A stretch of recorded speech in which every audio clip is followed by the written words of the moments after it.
El frío del hormigón fue lo último que sentí antes de morir. No fue la bala que me atravesó las costillas. No fue el hambre que me devoraba por dentro.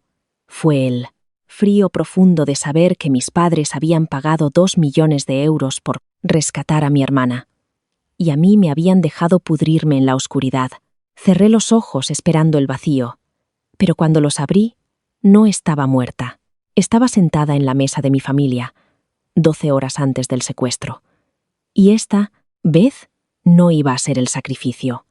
El olor me golpeó primero. Mantequilla quemada y café recién hecho. Jadeé. Mis pulmones se expandieron con violencia, como si aún lucharan contra el peso de un pulmón colapsado. Mis manos golpearon el mármol frío de la isla de la cocina. El impacto dolió. Un dolor agudo que gritaba que estaba viva. Parpadeé. La luz de la mañana entraba por las contraventanas, hiriéndome los ojos. No estaba en el almacén. No había techo de chapa oxidada sobre mí. No había olor a orina rancia y a cobre. Alba, por Dios, no des golpes en la mesa. Me estás provocando migraña. La voz sonaba tensa, fina, pulida. Giré la cabeza despacio, el cuello rígido, esperando ver un fantasma. En su lugar vi a mi madre, Marta. Estaba junto a la cafetera, ajustando el cinturón de su bata de seda. Ni siquiera me miró. Toda su atención estaba puesta en la crema perfecta de su taza de café. El corazón me golpeaba las costillas como un pájaro atrapado. Me miré las manos. Estaban limpias. La tierra bajo las uñas, la sangre seca en los nudillos, todo había desaparecido. Llevaba puesta mi sudadera gris de la Universidad Complutense, la misma que no había visto desde el día que nos secuestraron. Martes, 14 de octubre. Giré la cabeza hacia el reloj del horno. Las 8:15 de la mañana. Yo había muerto el 28 de octubre. Lo sabía porque el secuestrador, un hombre nervioso con hábitos de droga, me había leído la fecha de un periódico, viejo justo antes de amartillar la pistola. Había vuelto, 2 semanas atrás, 12 horas antes de que nuestras vidas debieran terminar. «Estás sorda esta mañana», soltó Marta, girándose por fin hacia mí. Su ceño se frunció con esa expresión de leve desprecio que reservaba solo para mí. «Deja de hacer ruido». Valeria se acostó tarde organizando la lista de invitados de su gala. «Necesita dormir. Valeria». Solo con oír su nombre, un escalofrío me recorrió la espalda. Mi hermana pequeña. La hija dorada. La frágil y talentosa prodigio que tocaba el violonchelo como un ángel y exigía que el mundo se rindiera a sus pies. En mi vida anterior, una frase absurda de solo pensar, yo la había adorado. La había protegido. Cuando esos hombres nos agarraron en el aparcamiento, yo me lancé entre ella y el cuchillo. Recibí un corte en el hombro. Me acurruqué junto a ella en la oscuridad helada de aquel almacén durante 14 días. Le di mi ración de agua. Le susurré que papá y mamá vendrían a salvarnos. Y lo hicieron. La salvaron a ella. Dejaron el dinero en el punto acordado. Pero antes, negociaron. Los secuestradores pedían 3 millones por las dos. Mi padre, el inversor, pragmático, contraofertó. 2 millones, solo por Valeria. No tenían liquidez para pagar por las dos sin vender parte del negocio. Así que eligieron. Dejaron ir a Valeria. Volvieron a la sala, se rieron de mí y me metieron una bala en el pecho. Alba, mi padre, Diego, entró en la cocina. Ya llevaba puesto su traje a medida, con la vista fija en el móvil. Ni siquiera me miró al hablar. «Estate lista a las 2. Vas a llevar a Valeria al barrio de Salamanca. Necesita recoger su vestido para el viernes. Y necesita a alguien que le cargue las bolsas. No cojas sedán. Coge el todoterreno. Tiene más maletero». Lo miré fijamente. El hombre que había puesto un precio a mi vida, más barato que un activo corporativo. Su pelo estaba perfecto, con canas en las sienes. Parecía distinguido. Parecía un extraño. Una risa hueca me subió por la garganta. Apreté los labios para contenerla, pero un jadeo corto se me escapó. Diego levantó la vista al fin. ¿Tiene algo de gracioso?, preguntó, entornando los ojos. No dije. Mi voz sonó ajena a mí misma, calmada, muerta. Solo pensaba en el trayecto. Dicen que va a llover. Pues coge un paraguas, que no se le moje el vestido. Volvió la vista al móvil. Un suave sonido de pasos anunció la llegada de Valeria. Entró en la cocina con un conjunto de cachemir a juego, el pelo rubio cayendo en ondas perfectas. Parecía sacada de un catálogo de lujo. «Buenos días, papi». «Buenos días», mami canturreó. A mí no me saludó. Nunca lo hacía. Fue directa, hacia mi padre, que dejó el móvil al instante para besarle la frente. Su rostro, serio, se derritió en calidez genuina. «¿Cómo está mi estrella?», le preguntó. Estresada hizo un puchero, apoyándose en la encimera. El vestido necesita el último arreglo. Y si Alba conduce como una loca, otra vez, voy a pasarme la tarde mareada. Conduciré con cuidado, dije, con la mirada fija en un punto del mármol. Cada instinto de mi cuerpo gritaba que huyera, que subiera a mi habitación, cogiera el pasaporte, las llaves del todoterreno y condujera hasta la frontera. Pero la lógica fría del almacén seguía grabada en mi mente. Si desaparecía sin más, siempre estaría mirando por encima del hombro. Y sobre todo, si el destino me había devuelto atrás, tenía que haber una razón. No iba a huir sin más. Iba a dejar que todo cayera exactamente donde mis padres lo habían colocado. El secuestro no ocurrió en la casa.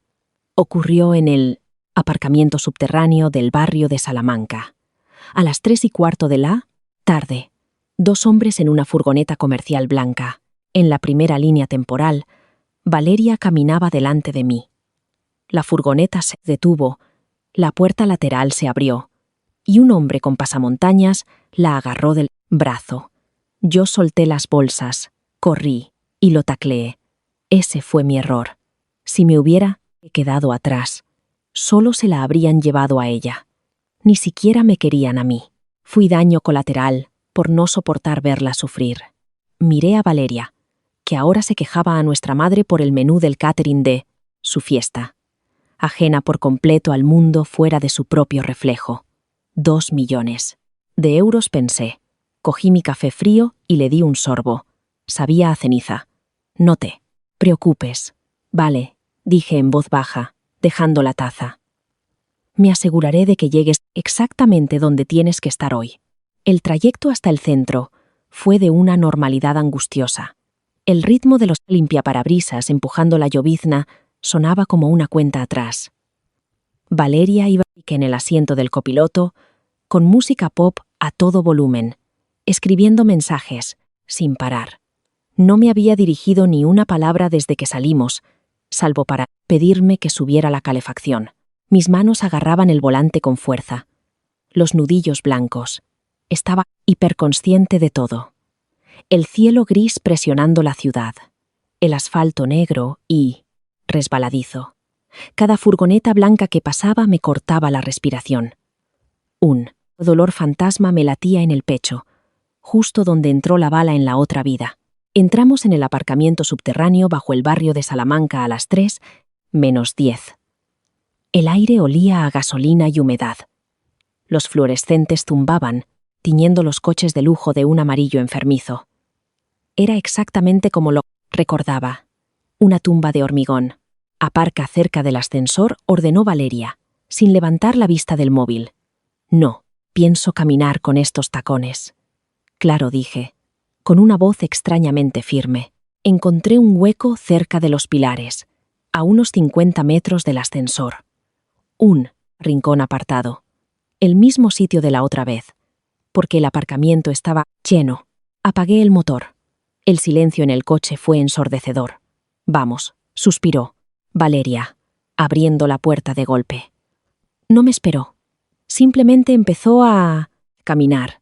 El taconeo resonaba contra las paredes. Salí del coche despacio. Cerré la puerta con cuidado. Las piernas me pesaban, como si caminara bajo el agua. Cerré el coche y seguí, manteniendo la distancia. 10 metros, 20 metros. En la primera línea temporal, yo había corrido para alcanzarla. Había caminado justo a su lado, cargando su abrigo, escuchando sus quejas sobre la iluminación del aparcamiento. Esta vez me detuve, miré hacia mis zapatos, me agaché y empecé a desatar los cordones de la zapatilla izquierda. Despacio. Con calma. Alba, date prisa. La voz de Valeria resonó de vuelta. Estaba junto a un pilar de hormigón, dando golpecitos con el pie. Tengo la prueba de vestido en 10 minutos. Se me ha desatado el zapato, respondí, sin mirarla, con la vista fija en los cordones. Eres una inútil, resopló, dándome la espalda y siguiendo hacia el ascensor. Me quedé agachada. Conté en silencio. 1, 2, 3. El rugido grave de un motor resonó por toda la estructura. No era un sedán elegante. Era el sonido pesado y traqueteante de una transmisión mal mantenida. Me puse de pie despacio, retrocediendo, apoyando la espalda contra el metal frío del todoterreno. Me fundí entre las sombras del coche. A la vuelta de la esquina, unos neumáticos chirriaron contra el hormigón resbaladizo.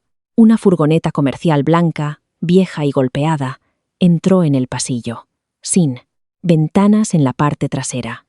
Óxido comiéndose los pasos de rueda. Eran ellos. El estómago se me cayó. Una ola de náuseas me golpeó por completo. El recuerdo del almacén regresó de golpe. El olor, el cubo en la esquina, las risas de aquellos hombres, el hambre. Todo me ahogaba de nuevo. Me tapé la boca con la mano para no gemir. La furgoneta aceleró directo hacia la figura solitaria de Valeria. Ella ni se dio cuenta. Miraba el móvil, caminando a ciegas hacia el ascensor. La furgoneta frenó de golpe, deteniéndose a 1 metro de ella. La puerta lateral se abrió antes de que el vehículo se detuviera del todo. ¿Eh? Gritó Valeria, tambaleándose hacia atrás, sorprendida, mientras 2 hombres vestidos de negro y con pasamontañas saltaban fuera. Todo pasó a una velocidad aterradora. El primer hombre le arrancó el móvil y lo lanzó contra una pared, donde se hizo pedazos. El segundo, ancho y corpulento, la agarró del pelo. Valeria soltó un grito desgarrador. «Alba, Alba, ayúdame», luchó. Movía los brazos, su bolso de diseño golpeando a un lado y a otro. Pero era pequeña, y ellos eran despiadados. El hombre grande le tapó la boca con una mano enguantada, cortando su grito, y la arrastró hacia el interior oscuro de la furgoneta. Yo me quedé completamente inmóvil. La observé desde 40 metros, oculta entre las sombras del todoterreno. En la otra vida, yo ya estaría corriendo. En la otra vida, habría atacado al hombre que la sujetaba, arrancado su máscara, gritado pidiendo ayuda. En la otra vida, me habrían metido a mí también en esa furgoneta. Esta vez, mis pies se quedaron clavados. Mi mano se quedó sobre mi boca. Vi como el segundo hombre saltaba dentro y cerraba la puerta lateral de un golpe, metálico. Las ruedas de la furgoneta chirriaron sobre el hormigón y salió, disparada hacia la rampa de salida, desapareciendo tras la esquina. El aparcamiento quedó en un silencio absoluto. Solo se oía el murmullo lejano del tráfico y el zumbido de los fluorescentes. Bajé la mano de la boca, salí de entre las sombras del coche, caminé despacio, por el pasillo, sin apenas hacer ruido. Me detuve donde había estado la furgoneta. En el suelo, un tacón de diseño roto por el arco. Un poco más allá, los restos del móvil de Valeria, hechos añicos. Una calma extraña, hueca, se instaló en mí. El terror había desaparecido. El pánico había desaparecido. Había sobrevivido al punto exacto, donde antes había muerto. Estaba viva, estaba a salvo. Saqué el móvil del bolsillo y marqué el número de emergencias. ¿Emergencias? Dígame, respondió la operadora. Quiero denunciar un secuestro, dije. con la voz totalmente vacía de emoción. Se han llevado a mi hermana. 2 hombres en una furgoneta blanca. Colgué, con la mirada fija en el tacón roto. El juego había cambiado. Mis padres iban a recibir la petición de rescate. Pero esta vez no tendrían que elegir a quién salvar. Solo les quedaba una hija por la que preocuparse, y yo iba a hundirlo. ¿Hasta dónde llegarían por recuperarla? Las luces azules y rojas pintaban las paredes del aparcamiento con destellos frenéticos. Agentes uniformados acordonaban la zona, tendían cinta amarilla, fotografiaban los restos del móvil de Valeria. Estaba sentada en la parte trasera de una ambulancia, con una manta de lana sobre los hombros. No la necesitaba.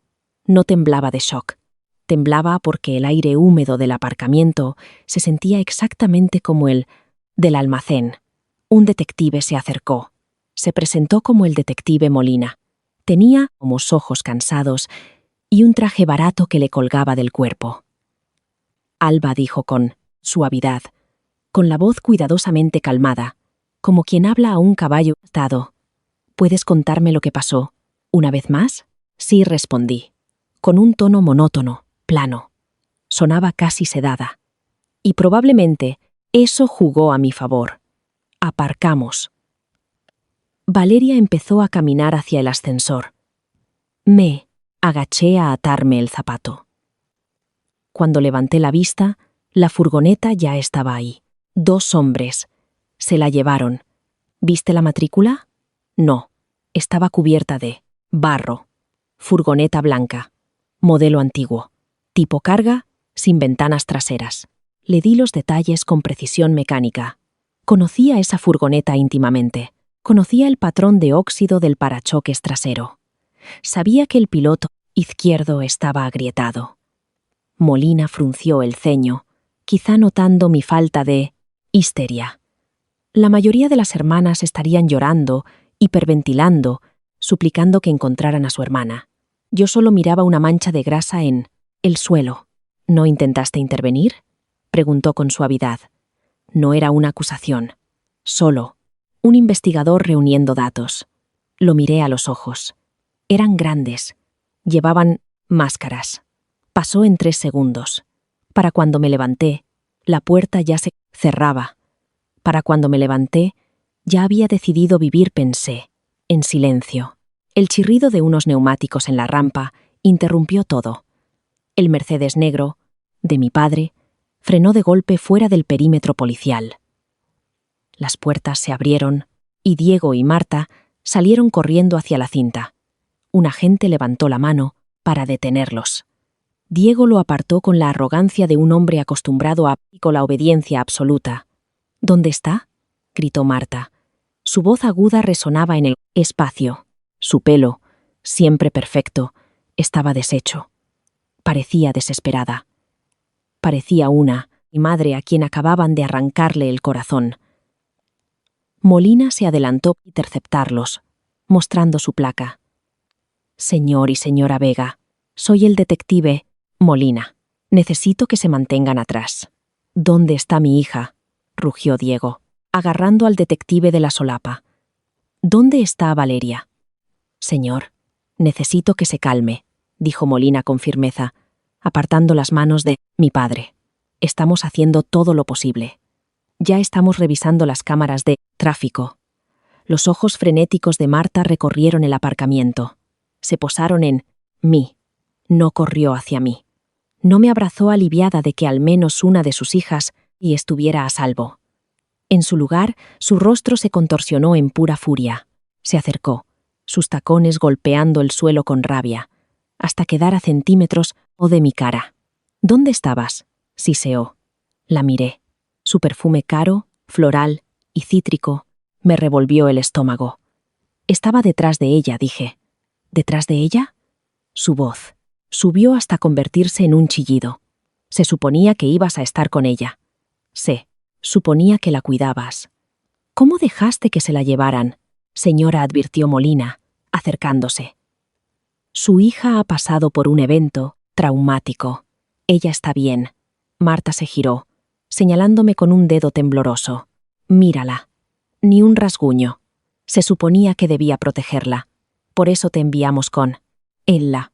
Diego se acercó junto a su esposa. Me miró desde arriba. Sus ojos, fríos y duros. No había calidez, ni preocupación paternal. Solo una decepción, calculadora y amarga. ¿Cómo ha pasado esto, Alba? ¿Cómo dejas que una furgoneta se lleve a tu hermana mientras tú te quedas ahí? ¿Mirando? Se me desató el zapato. Dije. Las palabras sabían a ceniza. Diego soltó un bufido, un sonido áspero y desagradable. Tu zapato. Tu hermana ha desaparecido. Está en manos de quién sabe quién, porque tú no fuiste capaz de seguirle el ritmo. Se dio la vuelta, ignorándome, mirando de nuevo al detective. Quiero que intervenga la UDEF. Quiero al alcalde al teléfono. Ahora, me senté en el borde de la ambulancia, apretando la manta contra mis hombros. Observé cómo mis padres se enfurecían contra la policía. Su dolor convertido en rabia. No preguntaron si el hombre me había amenazado. No preguntaron si yo tenía miedo. Para ellos, mi supervivencia era una acusación. Cerré los ojos, dejando que el recuerdo del almacén volviera a mí. El olor a cobre. El cañón frío de la pistola. La certeza absoluta de estar completamente sola en el mundo. Cuando los abrí, el aparcamiento seguía ahí. Mis padres seguían ignorándome. Pero el peso en mi pecho había desaparecido. Que me culparan, que me odiaran, era un precio barato por seguir respirando. Al caer la noche, nuestra mansión minimalista se había convertido en un centro de mando asfixiante. Cables negros serpenteaban por el suelo de mármol italiano. Hombres y mujeres con cortavientos y auriculares ocupaban el comedor, montando equipos de rastreo y líneas seguras. El aire olía a adrenalina y a temor sin decir. Me senté en un sillón, en un rincón del salón, una espectadora silenciosa en mi propia casa. Nadie me ofreció comida. Nadie preguntó si necesitaba dormir. Yo era parte del mobiliario. La pieza defectuosa que no podían tirar. Marta estaba hecha un ovillo en el sofá blanco, abrazando uno de los cojines de cachemir de Valeria. Lloraba en silencio ahora. La energía frenética del aparcamiento se había convertido en un vacío profundo. Una psicóloga de la policía murmuraba frases vacías a su lado. Diego caminaba en círculos, de la chimenea a los ventanales, con un vaso de whisky en la mano. El hielo, hacía rato, ya se había derretido. Miré el reloj de la repisa. Las 11:45 de la noche. En mi vida anterior, las primeras 24 horas en el almacén habían estado marcadas por un silencio absoluto. Valeria había llorado hasta vomitar. Yo la había abrazado, prometiéndole que papá ya lo estaba moviendo todo. En aquel entonces, lo había creído de verdad. ¿Cuándo van a llamar?, exigió Diego, por quinta vez esa hora, deteniéndose, frente a la negociadora, la agente Rojas. «Necesitan sentirse seguros primero», respondió ella con calma, ajustándose el auricular. Los secuestradores suelen esperar entre 24 y 48 horas para que el pánico haga efecto. Quieren verlo desesperado. Cuando suene el teléfono, señor Vega, recuerde el protocolo. Manténgalos al habla. Acepte escuchar, pero no confirme ninguna cifra de golpe. Necesitamos tiempo para rastrear. Diego apretó el vaso con tanta fuerza que pensé que se rompería. No me importa el rastreo. Me importa recuperar a mi hija. Lo que sea que pidan, lo pagaré. Las palabras quedaron flotando en el aire. Lo que sea que pidan. Una sonrisa amarga tiró de la comisura de mis labios. Levanté la mano, fingiendo un bostezo. Lo que sea que pidan. ¿Por ella? Corregí en mi cabeza. A las 2:13 de la madrugada, el silencio se rompió con el timbre agudo del teléfono fijo. Toda la sala se quedó paralizada. Marta jadeó, incorporándose golpe. A Diego se le cayó el vaso de whisky. Se hizo añicos sobre la alfombra, blanca, el líquido ámbar empapándola. Silencio. Ladró Rojas, señalando a los técnicos. Empiecen el rastreo. Señor Vega, cójalo. Respire. Deje que hablen. Primero. Diego caminó hacia la consola. La mano le temblaba con violencia al levantar el auricular. Dijo con voz rota. Activó el altavoz para que toda la sala escuchara. Una gruesa capa de estática crujió por el altavoz. Luego, una voz. Escúchame con atención, Diego. La sangre se me heló al instante. Los pelos de los brazos se me erizaron. Era él, el hombre nervioso, con hábitos de droga. El mismo que me había disparado el pulmón. Oír su voz de nuevo, en aquel salón cálido y seguro, se sintió como un ataque físico. Aferré los brazos del sillón, los nudillos blancos, luchando contra las ganas de vomitar. Le escucho, dijo Diego, con la voz quebrándose. Está bien, dijo la voz, rasposa, seguida de una tos áspera. Un poco asustada, un poco fría, pero bien, por ahora. ¿Qué quieren? 2 millones de euros, dijo el secuestrador. El número directo, sin rodeos. En la línea temporal anterior, habían pedido 3 millones por las dos. Esperé a que mi padre respondiera. Esperé la negociación. Esperé a que el hombre de negocios apareciera y calculara el valor del activo. De acuerdo, dijo Diego, al instante. No dudó ni un segundo. No miró a Rojas, que agitaba las manos frenéticamente pidiéndole que se demorara. De acuerdo, 2 millones. Los tengo. Puedo conseguirlos. Solo no le hagan daño. Billetes de 100, no marcados, sin numeración correlativa. Llamaré en 24 horas con el punto de entrega. Si veo un solo policía, si huelo un micrófono, la mando de vuelta en bolsas de basura. ¿Entendido? ¿Entendido? Se lo juro. Sin policía. La línea se cortó. Un tono de marcado resonó por el altavoz. Diego colgó de golpe y se apoyó en la mesa, con la cabeza gacha, respirando con dificultad. Marta soltó un sollozo largo y se cubrió el rostro con las manos. Rojas suspiró, quitándose el auricular. Señor Vega, le dije que se demorara. Les ha dado toda la ventaja. Ahora saben que está desesperado. Estoy desesperado, rugió Diego, girándose hacia ella. Es mi hija. No me importa la ventaja. No voy a negociar con terroristas por su vida. Llamad al banco, ordenó a su ayudante, encogido en un rincón. Despertad al director de la sucursal. Quiero 2 millones en efectivo listos para el mediodía. Me quedé completamente inmóvil en el sillón.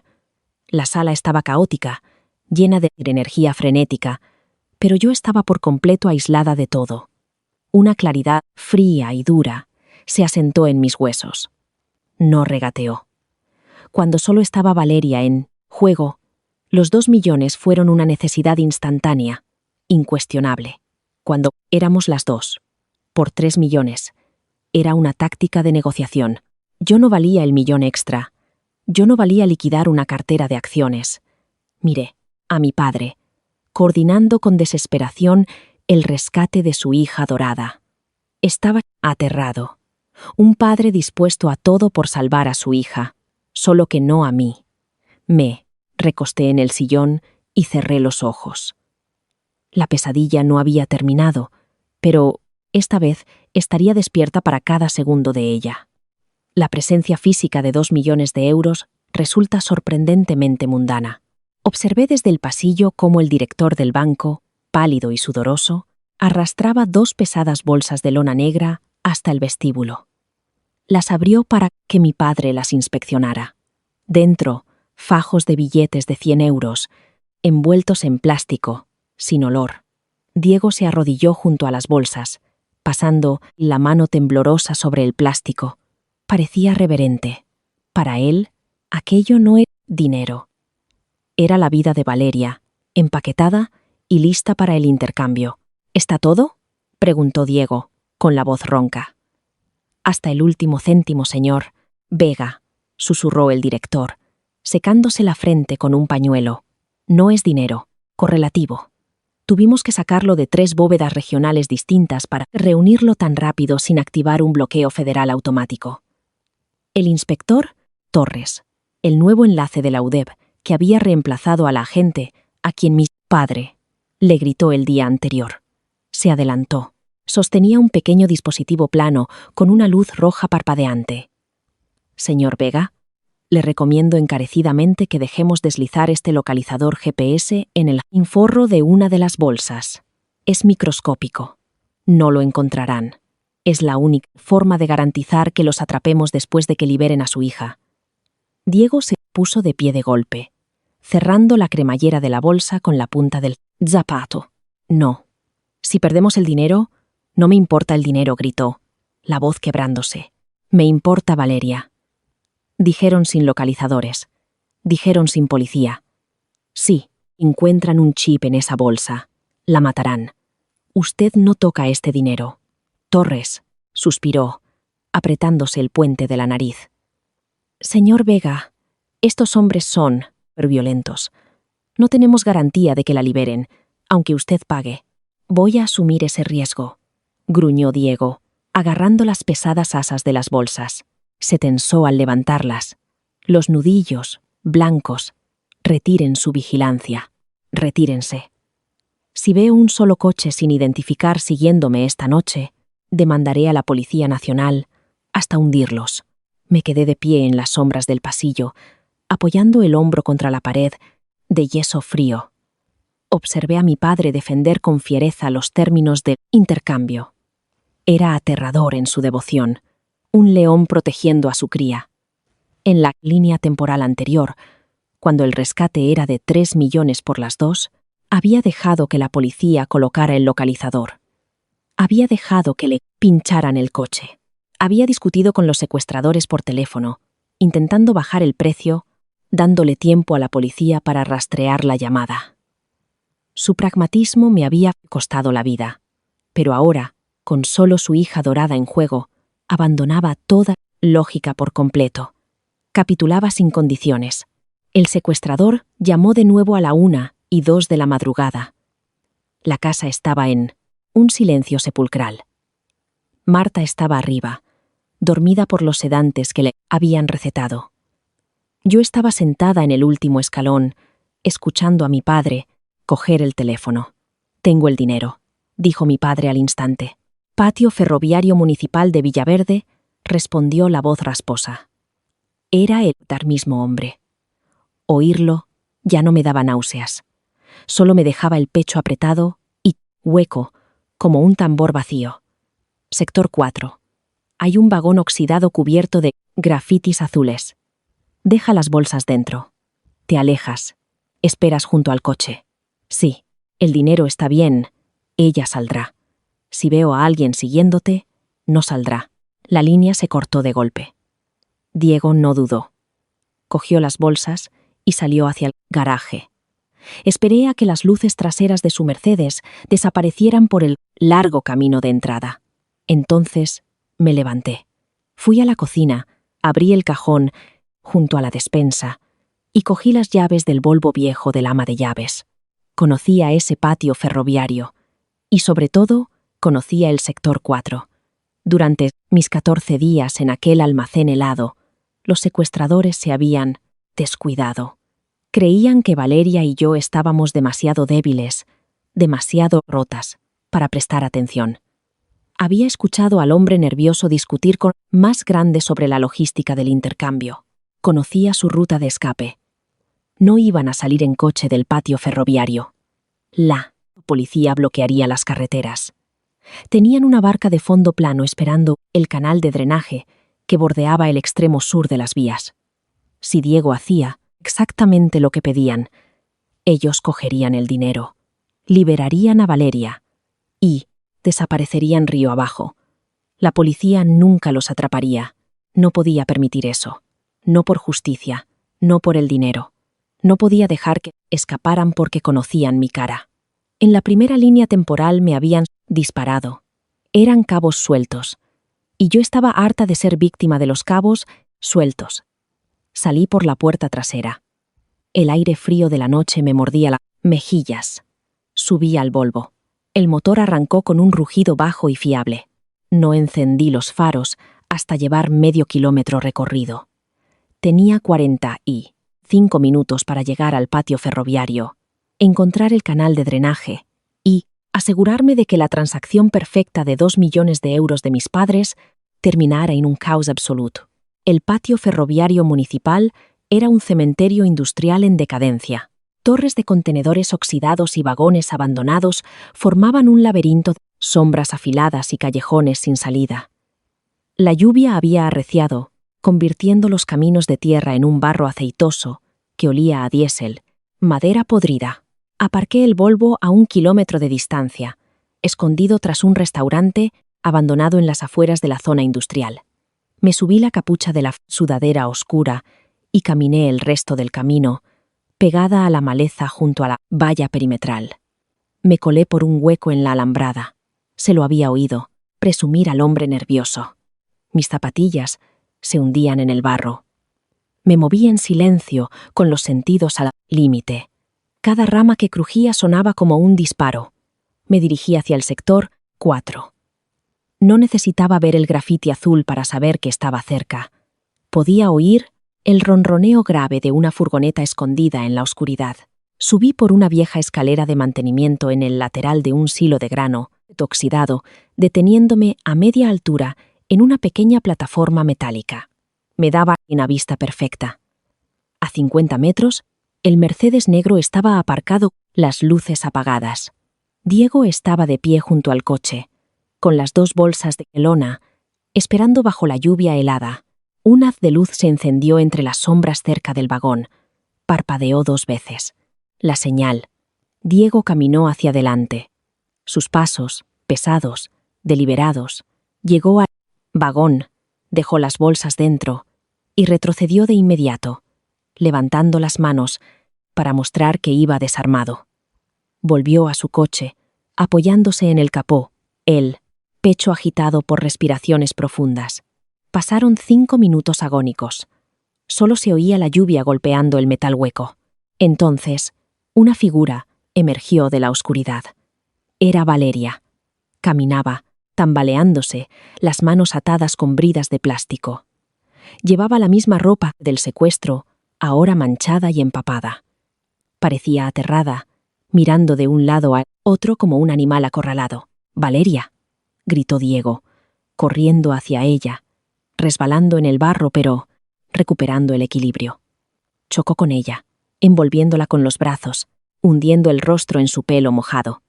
Valeria se derrumbó, sus sollozos resonando por el patio vacío. Mi padre cayó de rodillas, arrastrándola consigo, abrazándola tan fuerte que pensé que le rompería las costillas. Los observé desde la plataforma metálica. Sentía la lluvia empapándome la sudadera, enfriándome la piel. Miré a mi padre, llorando abiertamente, besando la cabeza de su hija dorada. Busqué en mi pecho una punzada de celos, un destello de alivio porque mi hermana estuviera a salvo. Busqué algo parecido a la empatía humana. No había nada, solo un vacío enorme y helado. Saqué un móvil desechable barato del bolsillo. Lo había comprado en efectivo, en una gasolinera, de camino allí. Lo encendí, la luz de la pantalla iluminando mi cara mojada. Antes de salir de casa, había memorizado el número directo del inspector Torres, escrito en la pizarra del comedor. Empecé a teclear. Los sospechosos tienen el dinero. No van en vehículo. Se mueven a pie por el túnel de drenaje sur, hacia el canal. Tienen una barca azul, que esperando. Envié el mensaje. No esperé a ver si se entregaba. Saqué la batería del móvil, partí la carcasa de plástico por la mitad y dejé caer los trozos por la barandilla hueca del silo. Cayeron con un chasquido suave en la oscuridad. Bajé la escalera, con las manos resbaladizas de lluvia y óxido, e inicié el largo camino de vuelta al Volvo. Iba a mitad de camino cuando la noche se rompió de golpe. El sonido de sirenas de policía estalló desde el sur, ahogando por completo el tamborileo de la lluvia. No fue solo un coche o 2, fue un enjambre coordinado y masivo. El cielo sobre el canal se iluminó con destellos frenéticos de azul y rojo. Un altavoz crepitó a lo lejos. «Policía Nacional, suelten las bolsas». Al suelo. Sonó. una ráfaga corta de disparos. 3. Luego, silencio. Luego, gritos. Me detuve. Me di la vuelta, mirando hacia el resplandor de las luces policiales reflejadas en las nubes bajas. Los habían interceptado. El hombre nervioso y el grande nunca llegaron a la barca. Una pequeña sonrisa, genuina, me tocó los labios por primera vez desde que desperté en aquella cocina. Los hombres que me mataron habían sido atrapados. Mis padres iban a recuperar sus 2 millones de euros. Y Valeria volvía a casa, físicamente intacta, pero destrozada por dentro. Todos a salvo. Todos exactamente donde debían estar. Me di la vuelta y seguí caminando. Necesitaba llegar a casa antes que mi padre. Necesitaba estar sentada en el salón, perfectamente seca y perfectamente indiferente, cuando la hija dorada por fin entrara por la puerta. El verdadero juego apenas comenzaba. Aparqué el Volvo exactamente donde lo había encontrado, cuidando de dejar el volante en el ángulo preciso en que siempre lo dejaba el ama de llaves. Limpié la manija de la puerta con la manga, devolví las llaves al cajón junto a la despensa y subí las escaleras en silencio. En mi baño, me moví con eficiencia mecánica. Me quité la sudadera húmeda y los vaqueros embarrados, metiéndolos en una bolsa negra de basura que enterré al fondo del cesto de ropa. Me froté la cara y las manos con agua caliente, eliminando el olor a diésel y lluvia. Me puse pantalones de chándal secos y mi sudadera gris de la universidad. Luego bajé de nuevo al salón, me acurruqué en el sillón y esperé. El reloj de mi pared del pasillo marcaba los segundos. Cada oscilación del péndulo se sentía como un martillazo. A las 3:42 de la madrugada, la puerta principal de roble se abrió con un gemido. El sonido de suelas mojadas, arrastrándose sobre el mármol, resonó por el vestíbulo. No me levanté. Solo giré la cabeza. Diego entró tambaleándose. Estaba completamente empapado. El traje de lana caro, arruinado, pegado a su cuerpo. Pero no le importaba. En sus brazos llevaba a Valeria. No la sostenía. La cargaba entera, como a una niña frágil y herida. Estaba envuelta en una manta térmica de papel plateado. Su pelo rubio, apelmazado de barro y grasa, pegado a su rostro pálido. Temblaba con violencia, los dientes castañeteando tan fuerte que se oía desde el otro lado de la habitación. El alboroto despertó a Marta. Sus pasos apresurados bajaron por las escaleras alfombradas. Se detuvo a mitad de camino, las manos cubriéndole la boca. Libby susurró, quebrada. El efecto del sedante se evaporó al instante, sustituido por un lamento primario. Gutural, se lanzó escaleras abajo, cayendo de rodillas en el vestíbulo mientras Diego dejaba a Valeria suavemente en el suelo. Marta la envolvió con los brazos, hundiendo el rostro en su pelo sucio y empapado. Sollozaba largo y hondo, todo su cuerpo estremeciéndose. Mi niña, Dios mío, mi niña, estás en casa, estás a salvo. Diego se arrodilló junto a ellas, envolviendo con los brazos a su esposa y a su Nike, hija dorada, una tríada perfecta de supervivencia y alivio, llorando juntas. Me quedé sentada, observándolas. La escena era íntima, sofocantemente emocional, exigía respeto. Pero yo solo podía pensar en el contraste con mi propio recuerdo. En mi vida pasada, cuando la policía finalmente irrumpió en el almacén, no hubo manta de papel plateado para mí, no hubo madre llorando. Cuando abrieron las puertas de acero, yo ya era un cadáver, enfriándome sobre el hormigón, junto a cubo oxidado. Mis padres no habían estado ahí para sacarme. Habían estado sentados en este mismo salón, esperando la llamada que confirmara que su inversión de 2 millones había producido una Valeria viva. No sentí nada, al verlos ahora. Ni calidez, ni resentimiento. Solo un vacío clínico y aterrador. Valeria se movió entre los brazos de Marta. Sus ojos rojos, hinchados, recorrieron el vestíbulo iluminado. Entonces, su mirada cruzó por encima del hombro de su madre. Me vio. Estaba sentada en la sombra del salón, perfectamente seca, perfectamente a salvo, observándola como quien mira un programa de televisión. El temblor pareció detenerse por una fracción de segundo. La mirada aterrada y vacía se endureció. El trauma retrocedió, dando paso a algo afilado y muy familiar. Culpa pura, venenosa. Alba, susurró Valeria. Su voz sonaba destrozada, en carne viva de tanto gritar. Marta y Diego se apartaron un poco, girando la cabeza para seguir la mirada de Valeria. 3 pares de ojos se clavaron en mí. «Te quedaste mirando», dijo con la voz temblorosa, levantando un dedo tembloroso y embarrado hacia mí. Me agarraron, me tiraron del pelo, y tú te quedaste ahí, junto al coche. Ni siquiera gritaste. El silencio en la casa se volvió absoluto. El tic-tac del reloj desapareció bajo la presión repentina en el aire. Marta se levantó, despacio. Su bata de seda susurró. El profundo alivio de su rostro se convirtió en puro asco. Tiene razón. Estabas justo ahí. Diego no se levantó. Permaneció arrodillado junto a Valeria, con la mano protectora sobre su hombro. Me miró con una frialdad terminante.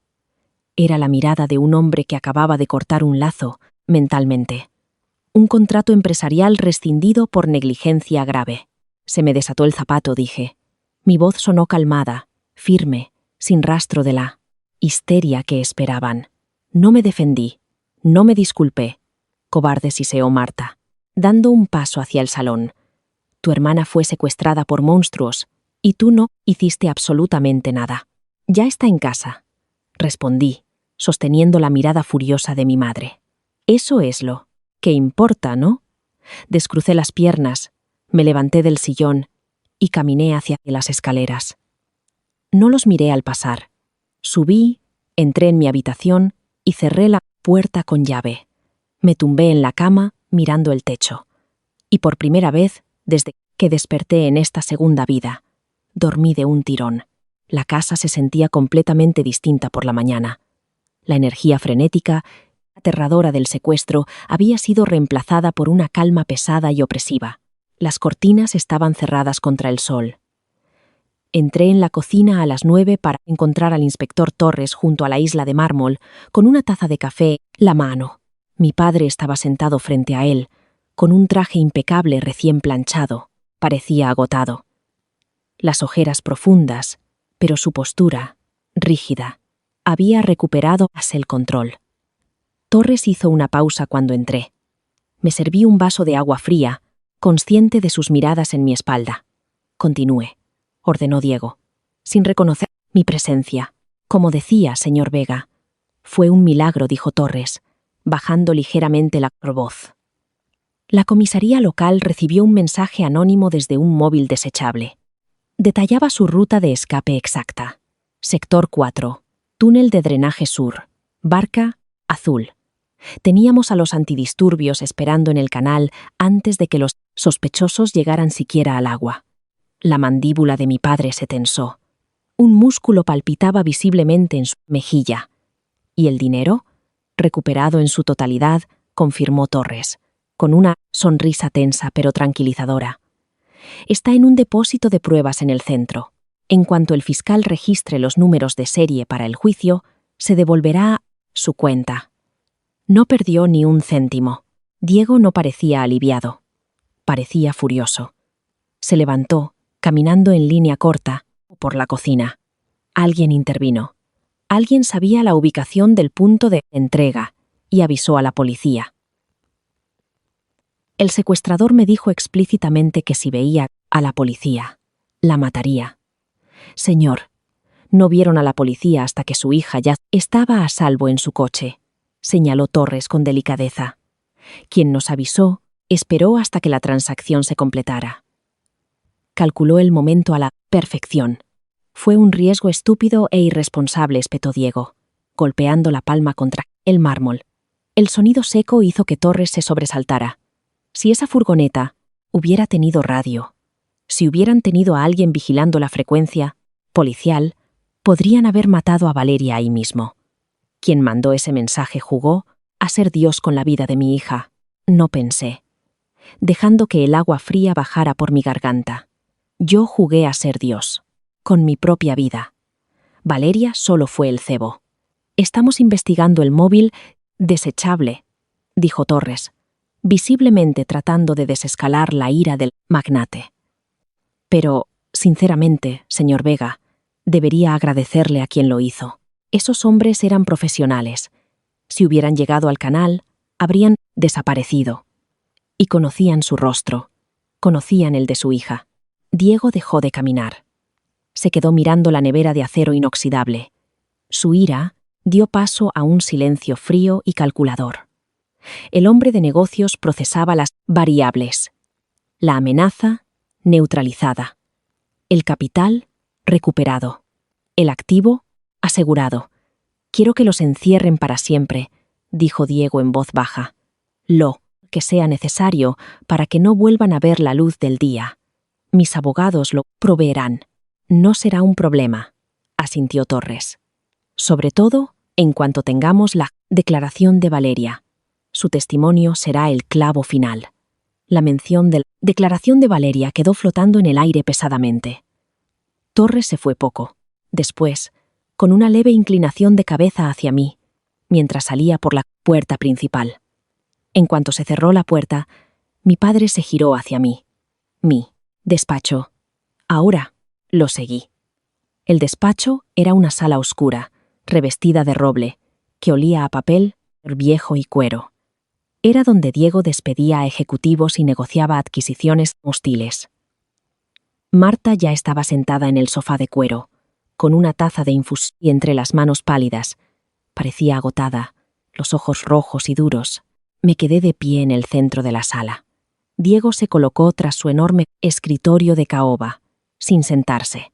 Valeria se niega a salir de su habitación, comenzó, con la voz peligrosamente baja. Tuvo un ataque de pánico cuando el ama de llaves dejó caer una bandeja en el pasillo. Está destrozada, Alba. Siento mucho que haya pasado por eso, dije. Era la respuesta social correcta, pero las palabras sonaron huecas en mi boca. ¿De verdad?, replicó Marta, la taza traqueteando en el plato. Porque cuando ella te miró anoche, cuando nos contó que te quedaste mirando cómo la arrastraban a la furgoneta, no parecías arrepentida, parecías aburrida.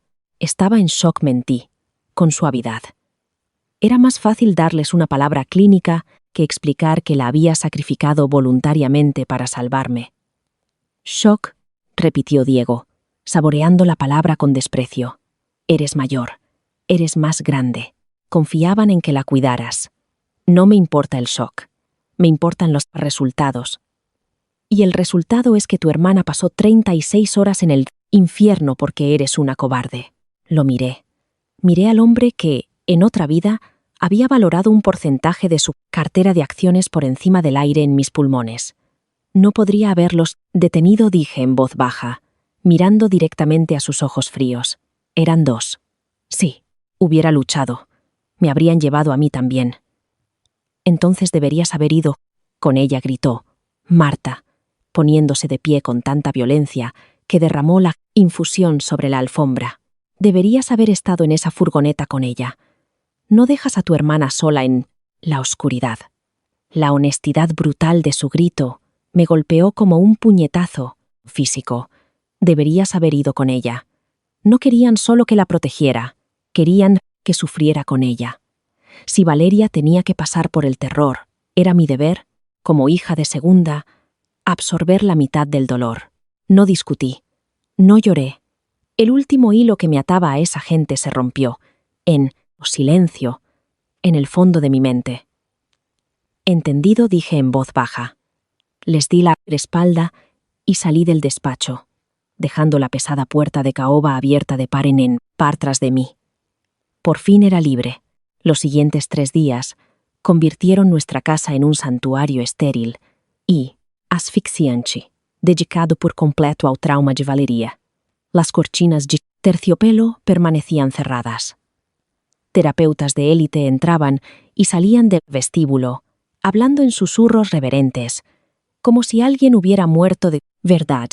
Los catering traían comidas caras y suaves, caldos de hueso y pescado blanco al vapor, porque Valeria decía que su estómago no toleraba nada más. Yo existía en la periferia, un fantasma vagando por mi propia casa de la infancia.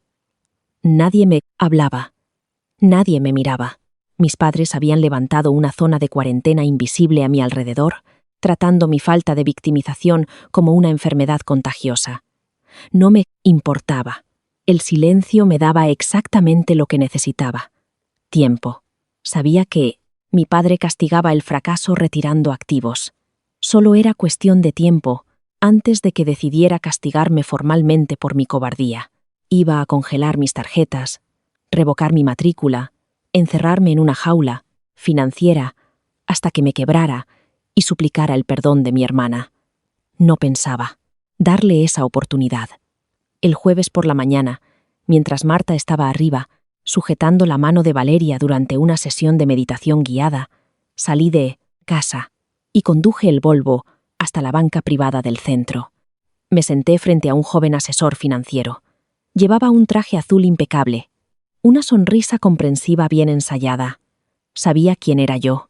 El secuestro había sido portada de todos los periódicos. Necesito liquidar el fideicomiso que dejó mi abuelo materno, dije, deslizando mi carné de identidad sobre su escritorio, de caoba pulida. Cumplí 21 el mes pasado. Las condiciones dictan que pasa a mi control el legal exclusivo en cuanto cumpla los 21. El asesor parpadeó, claramente, desconcertado por mi falta de emoción. Por supuesto, Alba, pero una liquidación total conlleva fuertes penalizaciones por retirada anticipada de los bonos, invertidos. Si su padre revisara la cartera, mi padre no está en la cuenta, lo interrumpí. Mi voz, perfectamente firme, es mi dinero. Quiero que se transfiera a una cuenta nueva e independiente, en otra entidad. Hoy. Transfiera los fondos, pague las penalizaciones y cierre el expediente. Tragó saliva, tecleando con rapidez. Dado que su abuelo fue cliente fundador y por la situación excepcional, me aseguró que aceleraría el proceso con carácter de urgencia. Cuando salí del banco, ya no era dependiente de Diego Vega. Tenía 250.000 euros a mi nombre. Era una fracción de lo que mi padre ganaba en un mes, pero para mí era una armadura, era un pasaporte, era una segunda vida. Volví a casa en coche, por última vez. Subí a mi habitación y saqué una única bolsa de lona negra del armario. No metí los vestidos de diseño que mi madre me había obligado a comprar. No cogí las joyas caras. Empaqueté vaqueros gruesos, jerseys abrigados y zapatos resistentes.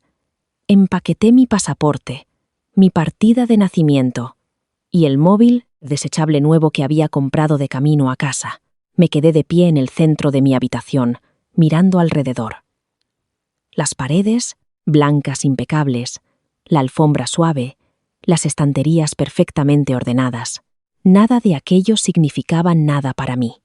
Había muerto en una caja de hormigón, temblando de hambre, mientras mi familia se sentaba en esta casa a calcular mi valor. Ya los había perdido. Hoy solo era el trámite. Me colgué la correa pesada de la bolsa al hombro y bajé las escaleras. Al llegar al último escalón, la puerta del despacho se abrió. Diego salió con un montón de documentos legales en la mano. Se detuvo al verme con la bolsa al hombro. Su mirada bajó hasta la lona y luego volvió a subir, lenta, hasta mis ojos. El hombre de negocios frío y calculador evaluó la situación al instante. ¿A dónde? ¿Crees que vas?, preguntó. Su voz no sonaba enfadada. Sonaba peligrosa, baja, vibrando de autoridad. Fuera, dije, ajustándome la correa al hombro. No vas a ningún sitio, respondió Diego, dando un paso hacia mí. La policía aún necesita que firmes tu declaración formal esta tarde. Y mañana hay una rueda de prensa familiar para agradecer a la agencia.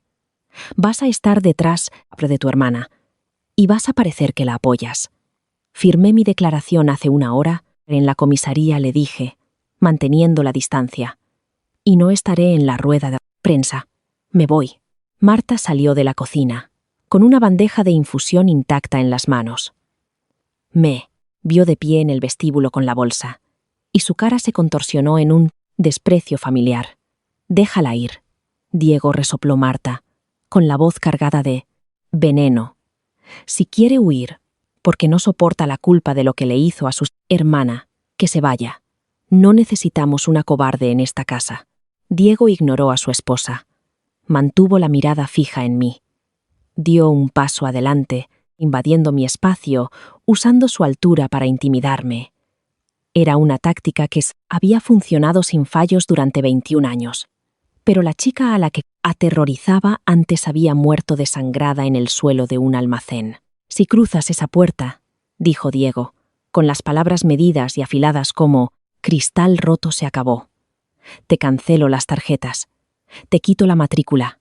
No verás ni un céntimo de mi dinero. Y jamás volverás a poner un pie en esta casa. No serás nada». Lo miré. Miré las canas en las sienes, el traje caro, la arrogancia absoluta, cegadora. Una sonrisa lenta y genuina se extendió por mi cara. No era una sonrisa feliz. Era la sonrisa de alguien que acababa de resolver un código complejo y doloroso. «Transferí el fideicomiso de la abuela esta mañana», dije en voz baja. «El dinero ya no está.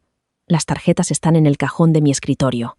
Y en cuanto a ser nada dejé que la frase quedara suspendida, mi mirada pasando de Diego a Marta y por último subiendo las escaleras, donde Valeria observaba nerviosa desde el rellano. «Ya era nada para vosotros», terminé, con la voz firme y clara. «Eso ya lo demostrasteis». La mandíbula de Diego se tensó. Por primera vez en su vida, no tenía ninguna ventaja. La comprensión brilló en sus ojos. Un destello breve y microscópico de shock genuino. No esperé su réplica. No esperé a que Marta gritara ni a que Valeria llorara. Me di la vuelta, agarré el pomo de latón de la puerta principal y la abrí. El aire de la tarde me golpeó la cara, fresco y afilado. Bajé por el camino de entrada, la grava crujiendo bajo mis botas. No miré atrás. No lo necesitaba. Estaban atrapados en su jaula hermosa y tóxica, unidos por un trauma del que yo ya me había desentendido por completo. Llegué al final del camino, giré por la calle y seguí caminando. El frío que llevaba en los huesos, por fin, había desaparecido. Estaba viva y por primera vez me pertenecía por completo a mí misma.